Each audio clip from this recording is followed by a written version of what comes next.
지구상에서 최초의 생명체는 약 40억 년 전에 탄생한 것으로 알려져 있습니다. 그러나 최초의 생명체가 어떻게 나타났는지를 보여주는 흔적은 사실상 남아있지 않습니다. 그래서 과학자들은 초기 지구 환경에서 풍부했을 물질들을 탐색하고 현대 생물들에게서 일어나는 화학 반응들을 단서로 삼아 생물이 탄생하기까지의 과정을 추론하고 있습니다. 과학자들의 주된 관심 중 하나는 간단한 유기 분자로부터 현대 생물들이 사용하는 분자가 나타나기까지 어떤 분자들을 거쳐간다는 것이며 화학의 영역에서 무생물적 기원이라 부르며 다루고 있습니다. 간단한 분자가 복잡한 분자를 이룰 수 있도록 이어주는 방법에는 두 가지가 있는데 분자에 충분한 양의 에너지를 공급하거나 화학적 촉매를 사용하는 것입니다.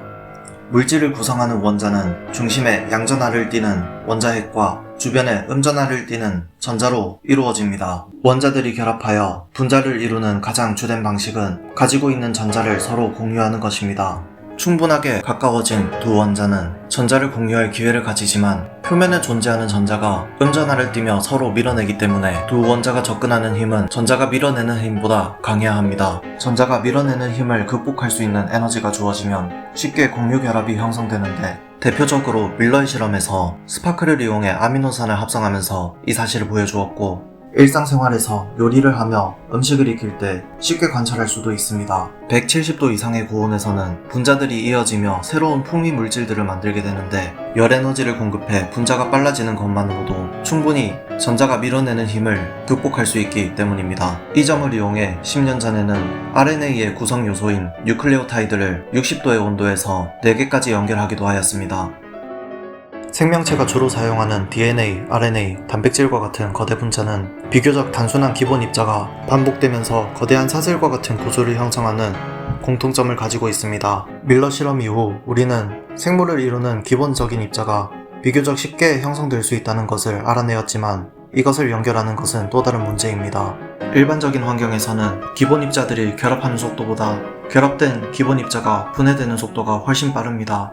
그렇기 때문에 기본 입자의 결합을 도울 화학적 촉매가 필요합니다. 촉매란 화학 반응에서 소모되지 않으면서 반응 속도를 증가시켜주는 물질입니다. 예를 들어 표면에 음전하를 띠는 점토 광물은 뉴클레오타이드를 일정한 방향으로 정렬시켜 결합이 쉽게 일어나도록 만듭니다. 분자들이 결합하기 위해서는 서로 충분히 가까워져야 할 뿐만이 아니라 같은 방향으로 정렬하는 것이 중요한데 효소가 이것을 도와줄 수 있는 것입니다. 이 현상도 조건만 갖추어지면 충분히 가능한 일이기 때문에 지형지물도 효소와 비슷한 역할을 할 수 있습니다. 파도가 치는 해안가의 바위 틈새에는 물이 자주 들어왔다가 빠져나가게 됩니다. 이때 물은 빠져나가도 유기물은 그대로 남아 축적되기 때문에 밀집된 유기 분자가 중합하는 현상이 생기기도 합니다. 이렇게 만들어진 기본 분자의 사슬은 또 다른 화학 반응을 도와주는 효소가 되어 새로운 분자가 형성되는 것을 도우며 연쇄 반응을 이어갔을 것입니다. 그렇기 때문에 최근에는 RNA 월드 가설을 넘어 RNA와 DNA 혹은 RNA와 단백질이 서로를 주형으로 삼아 더 긴 사슬을 구성했을 것이라는 가설이 대두되기도 합니다. 밀러의 실험 이후 80년 동안 연구가 진행되면서 화학 진화론은 어느 정도 그럴싸해 보이는 모습도 있습니다. 그러나 이 단서들이 연속적이지 못하고 단편적인 점에서 비판을 많이 받습니다. 적어도 우리가 살아 움직이는 데 관여하는 화학 법칙이 생물이 처음 만들어질 때에도 똑같이 적용됐음을 알 수 있었으며 우리가 모르는 것이 불가능한 일이 아니라는 점에서 화학 진화론은 의미가 있습니다.